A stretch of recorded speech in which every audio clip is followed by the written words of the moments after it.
And welcome to my channel Swati Singh lectures. Friends, हम कर रहे हैं बिस्टास के चैप्टर 5 जो कि ये should wizard hit mommy. Friends, आज हम करेंगे इसका short answer type question. So let's start. तो फ्रेंड्स, ये रहा इसका शॉर्ट आंसर टाइप क्वेश्चन। इसमें हमारा क्वेश्चन नंबर फर्स्ट है, when did Jack start telling story to his daughter Jo and what was his problem. यानी जैक ने अपनी डॉटर जो को कहानियाँ सुनाना कब से शुरू किया था और उसको क्या प्रॉब्लम थी, उसको क्या समस्या थी, हमें ये बताना है। ओके, तो चलिए हम इसका आंसर देख लेते हैं। तो फ्रेंड्स, ये रहा इसका खूबसूरत सा उत्तर। आप इसमें लिखेंगे, Jack started telling story to his daughter Jo when she was nearly 2 year old. यानी जैक ने अपनी डॉटर जो को कहानियाँ सुनाना तब से शुरू किया था जब वो सिर्फ 2 साल की थी। करीबन जब वो 2 साल की थी तब से क्या कर रहा था, जैक उसे कहानियाँ सुनाता था। उसकी प्रॉब्लम क्या थी, हमें बताना है। तो जैक हैज़ फेल्ट इम्पटी, जो जैक का दिमाग था बिल्कुल क्या करता, खाली हो गया था। क्यों भाई, ऐसा क्यों हुआ था? क्योंकि क्या होता है कि जब वो सिर्फ 2 साल की थी तब से क्या करता, उसे कहानियाँ सुना रहा था। तो क्या होता था कि हर दिन एक नई कहानी चाहिए। अब भाई इतनी कहानियाँ कहाँ से लाएगा, इसको वजह से उसका दिमाग क्या हो गया था, बिल्कुल खाली हो गया था। और वो क्या करता था, its new story was a slight variation of a basic tale. इसकी वजह से क्या होता था कि हर जो नई कहानी होती थी वो पुरानी कहानी का थोड़ा सा बदला हुआ रूप होती थी। स्लाइट मतलब होता है थोड़ा सा, और वेरिएशन मतलब होता है बदला हुआ। यानी हर कहानी, जब वो नया कहानी जो भी सुनाता था रोज, तो हर कहानी क्या होती थी, पिछले वाली कहानी का थोड़ा सा बदला हुआ रूप होती थी। ओके, तो फ्रेंड्स ये रहा इसका आंसर। आई होप आपको क्लियर हो गया होगा। अगर आपको कोई भी डाउट होता है आप हमें कमेंट करें। ओके, अब हम चलते हैं अपने नेक्स्ट क्वेश्चन पे। तो फ्रेंड्स, इसमें हमारा क्वेश्चन नंबर सेकंड है, what was the basic tale told by Jack. यानी जैक जो भी कहानियाँ सुनाता था अपनी डॉटर को, उसका बेसिक क्या होता था, कहानी का आधारभूत क्या होता था। ठीक है, हमें ये बताना है, क्योंकि मैंने अभी आपको बताया कि जो क्या होता था, जो जैक जो भी कहानियाँ सुनाता था वो पिछली वाली कहानी का क्या होता, बदला हुआ रूप होता था। थोड़ा सा चेंज कर देता था, फिर एक नई कहानी बना देता था और उसे सुना देता था। तो हमें बताना है कि उसका बेसिक क्या था, कौन सी कहानी को बार बार चेंज करता था। ओके, हम ये बताना है। चलिए हम इसका आंसर देख लेते हैं। तो फ्रेंड्स, ये रहा इसका आंसर। आप इसमें लिखेंगे, the basic plot of each story told by Jack was about a small creature usually named Roger. यानी हर कहानी का बेसिक प्लॉट ये होता था, जैक जो भी कहानियाँ सुनाते थे अपनी डॉटर को, उसका बेसिक ये होता था कि एक छोटा सा क्रिएचर मतलब होता है प्राणी, जंतु। ओके, एक छोटा सा जंतु है जिसका नाम सामान्यतः हमेशा क्या होता था, रोजर होता था। अब भले वो रोजर डंकी हो जाए, रोजर मंकी हो जाए, रोजर स्कंक हो जाए, रोजर मछली हो जाए, कुछ भी हो जाए, लेकिन हर बार उसका नाम क्या होता था, रोजर होता था। Okay, who had some problem, जिसे कुछ ना कुछ समस्या होती थी, and went with it to the wise old owl. और उस अपनी उस समस्या को लेकर वो क्या करता था, एक बुद्धिमान बुढ़े उल्लू के पास लेके जाता था अपनी समस्या को, कहता था कि देखो मुझे ये प्रॉब्लम है। The old owl told him to go to the wizard. और जो आउल था, जो उल्लू था, उसे कहता था कि तुम अपनी समस्या लेकर विजार्ड के पास जाओ। विजार्ड मतलब क्या होता है, विजार्ड मतलब होता है जादूगर। जो आउल रहता था वो कहता था कि तुम अपनी समस्या लेकर इस विजार्ड के पास जाओ, इस जादूगर के पास जाओ। वो जादूगर के घर जाने तक का रास्ता बता देता था। Okay, and the wizard performed a magic spell that solve the problem. और जो विजार्ड था वो एक तरह का जादू करता था जिससे जो प्रॉब्लम होती थी वो क्या होता था, सॉल्व हो जाता था। यही हर बार कहानी उसकी होती थी। हर बार क्या करता था, एक कोई भी जंतु ले लेगा जिसका नाम रोजर होता था, भले वो रोजर मछली हो जाए, रोजर डंकी हो जाए, रोजर मंकी हो जाए, कुछ भी, उसे कुछ ना कुछ प्रॉब्लम दे देता था। और प्रॉब्लम लेकर क्या करता था, आउल के पास जाता था। आउल कहता था कि तुम ये प्रॉब्लम लेकर विजार्ड के पास जाओ। विजार्ड कोई ना कोई मैजिक कर देता था और प्रॉब्लम सॉल्व हो जाती थी। यही हर बार कहानी में बताता था अपनी बेटी को। आई होप आपको क्लियर हो गया होगा। अब हम चलते हैं अपने नेक्स्ट क्वेश्चन पे। ओके, तो फ्रेंड्स, इसमें हम आगे क्वेश्चन पे जाने से पहले मैं आपको एक बात क्लियर कर देती हूँ कि शॉर्ट आंसर टाइप जो क्वेश्चन है इसमें टोटल 18 क्वेश्चन है। अब हम 18 के 18 क्वेश्चन नहीं सॉल्व करेंगे क्योंकि सारे इंपॉर्टेंट नहीं है। जो इंपॉर्टेंट है मैंने उसको ट्रिक किया है, हम सिर्फ उसे ही करेंगे। क्योंकि क्या मतलब है पूरा लिख के नोट्स बनाने का, पूरा लिख के नोट्स बना लो और याद बात कुछ करो ही ना। और याद भी करो वो चीज़ है जो एग्जाम में आनी हुआ ना आला हो, जो इंपॉर्टेंट ही ना हो, तो उसका कोई मतलब नहीं है। हम सिर्फ उन क्वेश्चन को हम टच करेंगे, उस क्वेश्चन को सिर्फ लिखेंगे जो इंपॉर्टेंट है। जो मुझे इंपॉर्टेंट लगा मैंने उसको ट्रिक आउट कर दिया है, हम सिर्फ उसे कर लेंगे। ओके, तो हम क्वेश्चन नंबर 6 मुझे इंपॉर्टेंट लगा इसलिए मैंने इसे टिक किया गया है। ठीक है, तो मैं क्वेश्चन नंबर 6 देखती हूँ। ओके, क्वेश्चन नंबर 6 है हमारा, हु वाज द विजार्ड। यानी विजार्ड कौन था। विजार्ड मैंने आपको बताया ना, जादूगर। जादूगर कौन था, विजार्ड कौन था। What was his role in the story. और उसकी इस कहानी में उसका रोल क्या था, उसकी भूमिका क्या थी, हमें ये बताना है। ओके, तो चलिए हम इसका आंसर लिख लेते हैं। तो फ्रेंड्स, ये रहा इस क्वेश्चन का आंसर। फ्रेंड्स, मैं आपको बता दूं कि जो क्वेश्चन मैं आपको नहीं करा रही हूँ वो आप चाहे तो खुद से भी कर सकते हैं, लेकिन अभी मैं क्या करती हूँ ना कि क्वेश्चन का आंसर बताने के बाद मैं आपको थोड़ा बहुत समझा देती हूँ। आप चाहे तो उस बेस पे भी खुद से कर लेंगे। ओके, पहले हम इस क्वेश्चन का आंसर देख लेते हैं कि विजार्ड कौन था और उस कहानी में क्या रोल था। ठीक है, तो आप इसमें लिखेंगे, the wizard was a tiny little old man with a long white beard and a pointed blue hat was the character in the form of magician in the story. अब समझिए क्या कह रहा है, जो विजार्ड था वो इस कहानी में एक बुढ़ा आदमी, एक छोटा सा बुढ़ा सा आदमी है जिसकी वाइट बहुत लंबी लंबी क्या है, वाइट कलर की दाढ़ी है, ठीक है, and A pointed blue head, और उसकी जो टोपी है बहुत ही नुकीली है। Was the character A form of magician in the story, और इस कहानी में उसको क्या मिला है, एक मैजिशियन का रोल मिला है, मैजिशियन का कैरेक्टर निभा रहा है, क्या है, जादूगर है। Wizard man can change the bad smell of Roger skunk into rose smell, और जो विजार्ड है वो क्या करता है कि जो रोजर स्कंक की जो गंदी बदबू से आती थी उसको क्या करता है, वो गुलाब की खुशबू में चेंज कर देता है। आपको क्वेश्चन पूछा रहता है ना, what was his role in the story, उसकी इस कहानी में क्या भूमिका रहती है, तो उसकी कहानी में ये भूमिका रहती है कि जो विजार्ड रहता है, जो जादूगर रहता है, क्या करता है कि रोजर स्कंक से आने वाली गंदी बदबू को वो अच्छी बदबू में, मतलब गुलाब की खुशबू में क्या कर देता है, चेंज कर देता है। ओके, आई होप आपको क्लियर हो गया होगा। अब हम चलते हैं अपने नेक्स्ट क्वेश्चन पे। ओके, नेक्स्ट क्वेश्चन पे जाने से पहले फ्रेंड्स, जो क्वेश्चन मैंने आपको नहीं करवाया उसको मैं थोड़ा बहुत समझा देती हूँ। वैसे क्वेश्चन इंपॉर्टेंट तो है नहीं, फिर भी बता देती हूँ मैं, ठीक है। क्वेश्चन नंबर 3 है हमारा, जो मैंने आपको नहीं कराया, फिर भी बताती हूँ मैं। क्वेश्चन नंबर 3 है आपका, of which character stories Jack told that day and what was his problem of that character. यानी कि क्वेश्चन आपका पूछ रहा है कि जैक उस दिन अपनी बेटी को किस कैरेक्टर की कहानी सुना था, किसके बारे में कहानियाँ सुना रहा था और उसकी क्या प्रॉब्लम थी। तो आपको पता है कि रोजर स्कंक के बारे में कहानियाँ सुना रहा था, और उसकी प्रॉब्लम यही थी कि उसके शरीर से क्या होता था, बहुत गंदी बदबू आती थी, जिसकी वजह से कोई भी उसके साथ खेलता नहीं था। ओके, आप चाहे तो इसे खुद से लिख सकते हैं, वैसे इंपॉर्टेंट नहीं है, पर समझ लीजिए, समझने में क्या जाता है, ठीक है। क्वेश्चन नंबर 4 है हमारा, why it was hard for Jack to make Jo sleep even after telling the story. यानी कि क्वेश्चन में आपको पूछ रहा है कि जैक के लिए जो को सुलाना दोपहर के समय में मुश्किल क्यों हो गया था। मुश्किल इसलिए हो गया था क्योंकि जो थी वो क्या हो रही थी, धीरे धीरे बड़ी हो रही थी, तो उसके माइंड में बहुत सारे क्वेश्चन आ रहे थे कि ऐसा क्यों होता है, वैसा क्यों होता है, और हर बात को उसके लिए आंसर देना जैक के लिए क्या होता है, मुश्किल हो गया था। क्योंकि जब छोटी थी तब तो उसे कुछ भी पता रहता था, वो समझ लेती थी, उसे उतना समझ में नहीं आता था, वो बस सुन लेती थी, सुनने के बाद सो जाती थी। लेकिन धीरे धीरे जो थी वो क्या होती थी, डेवलप हो रही थी, बड़ी हो रही थी, जिसकी वजह से उसके माइंड में बहुत सारे क्वेश्चन आते थे कि ऐसा क्यों हो रहा है, वैसा क्यों हो रहा है, और इसकी वजह से जैक क्या हो जाता, परेशान हो जाता था, उसे अच्छे से सुला नहीं पाता था। ओके, क्वेश्चन नंबर 5 है हमारा, what were Jo feeling about Roger Skunk, how was she reacting on father Jack story. यानी रोजर स्कंक को लेकर जैक की फीलिंग क्या थी, और जब उसके पिता इस कहानी सुना रहे थे तो उसने कैसा रिएक्शन किया। तो जो रोजर स्कंक था, जो कि मतलब फीलिंग ये थी, जब वो कहते हैं कि उसके शरीर से बहुत गंदी बदबू आती थी, उसके साथ कोई नहीं खेलता था, तो उसे बहुत बुरा लगता था कि बताओ उसके साथ कोई नहीं खेल रहा है, क्योंकि वो भी क्या थे, छोटी सी बच्ची थी, उसे लग रहा था कि मतलब उसे लगा कि अगर ये सोचो कि अगर मेरे साथ कोई ना खेले तो कितना गंदा लगेगा उसे, यही सोचती थी ना वो, ये उसकी फीलिंग थी। और अपने पिता जैक की कहानी पर उसे कैसे प्रतिक्रिया कर रही थी, वो कह रही थी कि आप उसे जल्दी से भेज दो आउल के पास, आउल उसे भेज देगा विजार्ड के पास, क्योंकि वो जान गई थी कि हर बार ऐसा ही होता है, हर बार कोई ना कोई प्रॉब्लम होती है किसी को, तो उसे आउल के पास भेजा जाता है और आउल उसे क्या करता है, विजार्ड के पास भेज देता है। तो यही वो सोच रही थी कि जल्दी से उसके पिता क्या कर दे, ऐसा कह दे ताकि जो रोजर स्कंक है उसकी प्रॉब्लम सॉल्व हो जाए। तो आई होप आपको क्लियर हो गया होगा। आप चाहें तो इसका आंसर खुद से भी लिख सकते हैं। अब हम चलते हैं क्वेश्चन नंबर 6, तो मैंने आपको बता ही दिया। क्वेश्चन नंबर 7 भी कोई इंपॉर्टेंट नहीं है, फिर भी जान लीजिए। क्वेश्चन है आपका, what were the question made by Jo, give any 2। यानी क्वेश्चन में आपको पूछ रहा है कि जो द्वारा पूछे गए प्रश्न क्या थे, कोई 2 बताइए।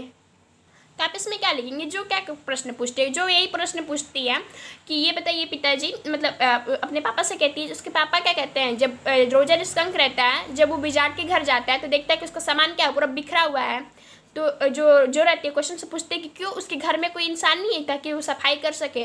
तो कहता है कि नहीं, पहला क्वेश्चन तो इसका ही हो गया कि उसके घर में क्या, जो विजार्ड है उसके घर में क्या कोई है नहीं सफाई करने के लिए। दूसरा क्वेश्चन पूछती है कि क्या विजार्ड मर जाएगा, क्योंकि उसके पिता कहते हैं कि जो विजार्ड है बहुत ही बुढ़ा हो चुका है, इसलिए अपने घर की सफाई नहीं कर पा रहा है। तो जो उससे क्वेश्चन पूछते हैं क्या विजार्ड मर जाएगा, उसके पिता उसको उत्तर बताते हैं कि नहीं, विजार्ड नहीं मरेगा, क्योंकि जो जादूगर होते हैं वो मरते नहीं हैं। ठीक है, ठीक, उसके क्वेश्चन रहते हैं। तो आई होप आपको ये भी क्लियर हो गया होगा। अब हम चलते हैं अपने नेक्स्ट क्वेश्चन पे। ओके, क्वेश्चन है आपका, in what smell Roger Skunk bad smell way converted why. यानी रोजर स्कंक के शरीर से जो गंदी बदबू आती थी उसे किस गंध में परिवर्तित किया गया, किस गंध में उसे चेंज किया गया और क्यों, हमें ये बताना है। ओके, चलिए हम इसका आंसर देख लेते हैं। तो फ्रेंड्स ये है इसका आंसर। आप इसमें लिखेंगे the bad smell of Roger skunk was converted into the smell of roses यानी जो रोजर स्कंक से आने वाली जो गंदी बदबू थी, खराब बदबू थी, उसे क्या किया गया था, उसे गुलाब की अच्छी खुशबू में चेंज कर दिया गया था। ओके, और क्यों किया गया था ऐसा भाई, क्या रीजन था ऐसा करने का, तो आप इसमें लिखेंगे because he smelled so bad that none of the other little creature of the forest play with him. क्योंकि जो रोजर स्कंक था उसके शरीर से बहुत ही गंदी बदबू आती थी, जिसकी वजह से कोई भी जो जिस जंगल में रहता था उस जंगल का कोई भी जानवर उसके साथ नहीं खेलता था। यही कारण था कि उसने क्या किया कि अपने शरीर से जो गंदी बदबू आती थी उसे क्या किया, उसे वो गुलाब की अच्छी खुशबू में चेंज करवा दिया। आई होप आपको ये भी क्लियर हो गया होगा। अब हम चलते हैं अपने नेक्स्ट क्वेश्चन पे। ओके, आपका क्वेश्चन नंबर 9 है what habit did Roger Skunk face by other animal why. यानी रोजर स्कंक ने दूसरे जानवरों के द्वारा किस तरह की नफरत का सामना किया और क्यों, हमें ये बताना है। तो चलिए हम इसका आंसर देखते हैं। तो फ्रेंड्स ये रहा इसका आंसर, आप इसमें लिखेंगे Roger Skunk smelled so bad that none of the other creature of forest would play with him. जो रोजर स्कंक था उसके शरीर से क्या होती थी, बहुत ही गंदी बदबू आती थी, जिसकी वजह से क्या होता था, कोई भी उस जंगल का कोई भी जानवर उसके साथ नहीं खेलता था। ये भाई उसके लिए नफरत हुआ ना, कि जहाँ भी जाता था सारे जानवर से देख के क्या होता था, भाग जाते थे कि हम तुम्हारे साथ नहीं खेलेंगे, तुम्हारे शरीर से बहुत गंदी बदबू आती है। इस तरह का नफरत का सामना किया रहता है। तो आई होप आपको क्लियर हो गया होगा, बहुत छोटा सा आंसर है इसका। अब हम चलते हैं इसके नेक्स्ट क्वेश्चन पे। ओके, तो फ्रेंड्स हम क्वेश्चन नंबर 10 देखते हैं। वैसे इंपॉर्टेंट नहीं है, बस समझ लीजिए आप इसे। क्वेश्चन नंबर 10 है हमारा, how did wizard change the bad smell into the smell of rose, what did he charge for that. यानी क्वेश्चन आपका पूछा रहता है कि जो विजार्ड रहता है वो रोजर स्कंक से आने वाली गंदी बदबू को गुलाब की खुशबू में कैसे चेंज कर देता है। तो आप इसमें क्या लेंगे, कैसे चेंज करते हो, अपनी जादू की छड़ी घुमाता है, कहता है कि आभरा कड़ाभरा, और उसके बाद से उसे कहता है क्या करता है, जादू करता है, और वो इस रोज के स्मेल में मतलब गुलाब की खुशबू में क्या होता है, उसकी जो गंदी बदबू होती है वो चेंज हो जाती है। What did he charge for date, और उसके लिए क्या कीमत वसूलता है। तो क्या कहता है, वो कहता है कि मुझे 7 पेनिस चाहिए, नहीं 7 पेनिस, वहाँ के पैसा पेनिस में था, तो कहता है मुझे 7 पेनिस चाहिए। उसके लिए क्या कहता है, 7 पेनिस उससे वसूलता है। तो आई होप आपको ये भी क्लियर हो गया होगा, कुछ है नहीं क्वेश्चन में। अगर आप कहानी अच्छे से पढ़ोगे तो आप तो खुद अपने हिसाब से ऐसे ही कर लोगे। ओके, क्वेश्चन नंबर 11 देखते हैं हम। क्वेश्चन नंबर 11 है हमारा, हु वाज क्लेयर, यानी क्लेयर कौन थी। Why was Jack worried about her, और जैक जो था उसके लिए भाई चिंतित क्यों था, क्यों भाई उसके लिए चिंता कर रहा था, हमें ये बताना है। ओके, चलिए हम ये आंसर देख लेते हैं इसका। तो फ्रेंड्स ये रहा इसका आंसर। इसमें जो क्लेयर है वो नई पात्र लग रही है, इसलिए मुझे लगा कि बताना इंपॉर्टेंट होगा। तो आप लिखेंगे इसमें, Claire was the wife of Jack, जो क्लेयर थी वो जैक की पत्नी थी। Jack was worried about her because she was 6 month pregnant.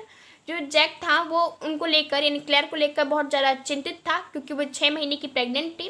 And he thought that Claire should not move heavy thing, और जो जैक था वो सोचता था कि क्लेयर को कोई भी भारी चीज़ मूव नहीं करनी चाहिए, क्योंकि वो नीचे क्या कर रही थी, सोफा को मूव कर रही थी, मतलब हटाने की कोशिश कर रही थी। तो जैक इसी को लेकर क्या था, चिंतित था, क्योंकि उसे लगता था कि उसे कोई भी भारी चीज़ मूव नहीं करनी चाहिए। तो आई होप आपको ये भी क्लियर हो गया होगा। अब हम चलते हैं अपने नेक्स्ट क्वेश्चन पे। फ्रेंड्स अब हम चलते हैं अपने क्वेश्चन नंबर 12 पे। इंपॉर्टेंट नहीं है पर जान लीजिए, how did Roger Skunk get 7 pennies, यानी रोजर स्कंक को 7 पेनिस कैसे मिली, हमें ये बताना है। तो आप इसमें लिखेंगे, मतलब खुद से लिख लीजिएगा, जो रोजर स्कंक था उसके पास ऑलरेडी 4 पेनिस थी, उसके पास 3 की कमी थी। तो कहता है विजार्ड को कि मेरे पास तो सिर्फ 4 ही है, 3 की कमी है।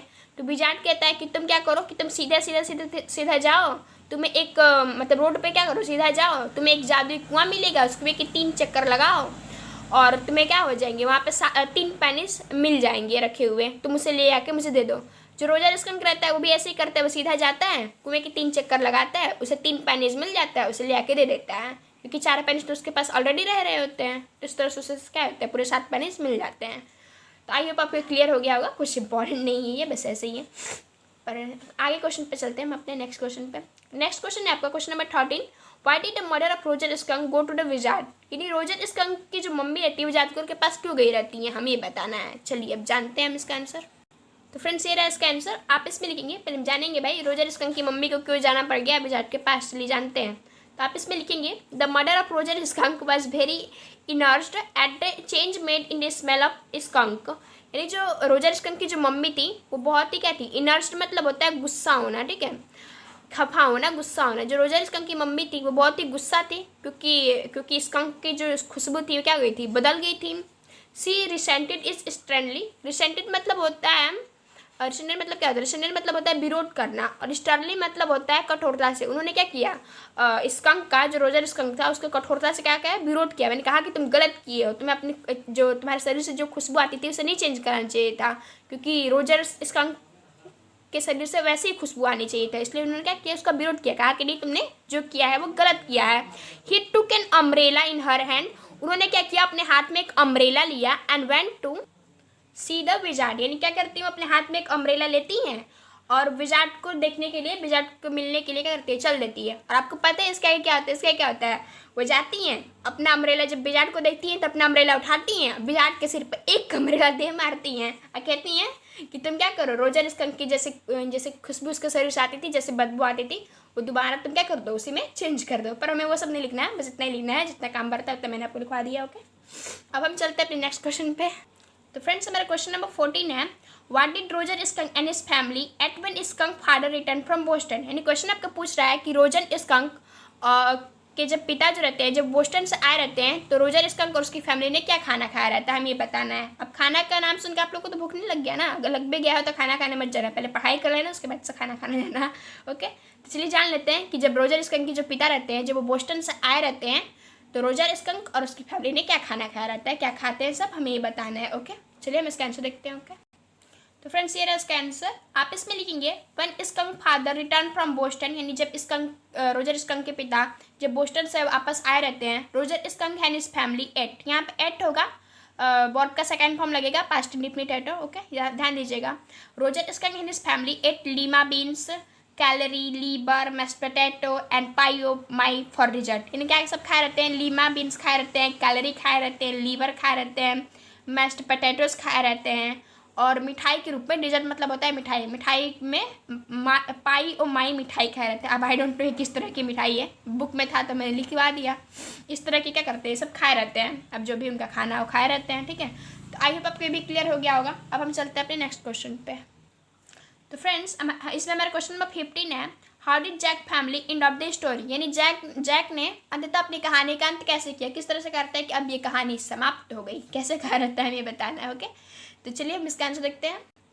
तो फ्रेंड्स ये है इसका आंसर, आप इसमें लिखेंगे Jack ended the story of Roger skunk with the mother skunk hitting the wizard with her umbrella and wizard changing Roger Skunk smell from the odour of roses of his old scent. तो समझिए इसमें क्या कह रहा है, इसमें जो एक हार्ड वर्ड है आप उसे समझ लीजिए, ऑर्डर। ऑर्डर मतलब क्या होता है, ऑर्डर मतलब होता है गंध, सुगंध। ओके, तो समझिए क्या कह रहा है, यानी कि जैक जो रहता है वो कहानी का अंत इस प्रकार से करता है जिन Jack ended story of Roger skunk with the mother skunk, यानी कि जैक जो रहता है कहानी का अंत इस प्रकार करता है कि जो रोजर स्कंक रहता है उसकी माँ क्या करती है, विजार्ड के सिर पर एक अम्ब्रेला से दे मारती है, और जो विजार्ड रहता है मारने की वजह से क्या करता है, और कहती है विजार्ड से कि तुम क्या करो, दोबारा से रोजर स्कंक से जैसी खुशबू आती थी, जैसे दुर्गंध आता था, उसे तुम चेंज कर दो। और विजार्ड क्या करता है, वापस उसकी रोज की खुशबू को वापस से जैसे उसके शरीर से पुरानी गंध आती थी उसमें चेंज कर देता है। और इसी प्रकार कहता है जैक किस तरह से कहानी का अंत होता है, यानी कि क्या होता है, जो रोजर स्कंक रहता है अपने मूल में आ जाता है, मतलब जैसा वो रहता है वैसा वो बन जाता है। और इस तरह से क्या कि जैक क्या करता है, कहानी को ख़त्म करता है, कहता है इस तरह से कहानी का क्या हो गया, ख़त्म हो गया। तो आई होप आपको क्लियर हो गया होगा। अब हम चलते हैं अपने नेक्स्ट क्वेश्चन। तो फ्रेंड्स इसमें मेरा क्वेश्चन नंबर 16 है, और ये लास्ट क्वेश्चन है क्योंकि ये दोनों क्वेश्चन इंपॉर्टेंट नहीं है। ओके, तो क्वेश्चन नंबर 16 है हमारा, how did Jo want to end of the story and why, Jo थी वो कैसे कहानी को ख़त्म कराना चाहती थी और क्यों, क्योंकि जो जैक रहता है वो तो कहता है कि अंत में क्या होता है कि जो विजार्ड को क्या करती है, जो रोजर स्कंक की मम्मी रहती है उसको एक अम्ब्रेला से दे मारती है और कहती है कि तुम क्या करो, दोबारा से जैसा वो था वैसे चेंज कर दो। लेकिन जो रहती है वो कैसे कहानी को एंड कराना चाहती है, हमें ये बताना है, और क्यों ऐसा कराना चाहती है वो। तो चलिए हम इसका आंसर देखते हैं। तो फ्रेंड्स ये रहा इसका आंसर, काफ़ी इंटरेस्टिंग आंसर है इसका, ध्यान से देखिएगा। ओके, आप इसमें लिखेंगे Jo wanted to end the story in a way that the wizard hits mommy skunk hard on her head and refuses to get Roger skunk back to his original smell. समझिए क्या कह रहा है, पर इसमें जो हार्ड वर्ड है कि रिफ्यूजेस, इसको समझिए, रिफ्यूजेस मतलब होता है मना कर देना। अब समझिए क्या कह रहा है, Jo wanted to end the story in a way that, यानी जो थी वो कहानी को इस तरह से ख़त्म कराना चाहती थी कि wizard hits mommy skunk hard on her head and, यानी कि जो विजार्ड है वो क्या करे, रोजर स्कंक की मम्मी को दोबारा मारे, यानी कि उन्होंने उसे मारा था अम्ब्रेला से, तो वो भी क्या करे, उसे मारे और क्या कर दे, refuses to get Roger skunk back to his original से, और मना कर दे, वो कह दे कि हम मतलब इसके दोबारा इसकी जो गंध है उसमें चेंज नहीं करेंगे, यानी कि हम उसको गुलाबों की खुशबू के साथ ही रखेंगे, इसको हम दोबारा चेंज नहीं करेंगे। यानी क्या चाहती है, वो चाहती है कि विजार्ड भी क्या कर दे, रोजर स्कंक की मम्मी को मार दे, ठीक है, और कह दे कि हम इसकी खुशबू को चेंज नहीं करेंगे। ऐसा वो क्यों चाहती है भाई? तो आप इसमें लिखेंगे because she can not see Roger Skunk being left alone by his friend. वो ऐसा इसलिए चाहती है क्योंकि वो रोजर स्कंक को दोबारा उसको बिना दोस्तों को नहीं दे सकते थे। क्यों भाई, ऐसा क्यों? क्योंकि जो रोजर स्कंक रहता है उसके शरीर से बहुत गंदी बदबू आती थी, जिसकी वजह से कोई भी दोस्त, कोई भी जंगल का कोई भी जो जानवर था उसके साथ नहीं खेलता था। अब दोबारा से उसके शरीर से वैसी गंदी बदबू आने लगेगी तो वो सोचती थी कि अब फिर उसके साथ कोई नहीं खेलेगा, वो अकेला हो जाएगा। एलोन मतलब होता है अकेला, ओके? तो वो अकेला हो जाएगा। और जो थी वो ऐसा नहीं चाहती थी, वो चाहती थी कि वो सब उसके साथ खेलें। इसलिए चाहती थी कि क्या करे, दोबारा से बेचारा क्या करे, उसकी मम्मी को मारे, एक अम्ब्रेला लेके उनके भी सर पे दे और कह दे कि हम इसकी खुशबू नहीं चेंज करेंगे। और इस तरह से कहा जाता है, वो चाहते हैं कि इस तरह से कहानी का एंड हो। तो आई होप आपको क्लियर हो गया होगा फ्रेंड्स। इसके जो बाकी के क्वेश्चन है, क्वेश्चन नंबर 17 एंड 18, उसको हम देख लेते हैं। वैसे इंपॉर्टेंट तो है मैं नहीं, पर जान लीजिए। तो क्वेश्चन नंबर 17 है हमारा, समझने में क्या जाता है समझ लेना चाहिए।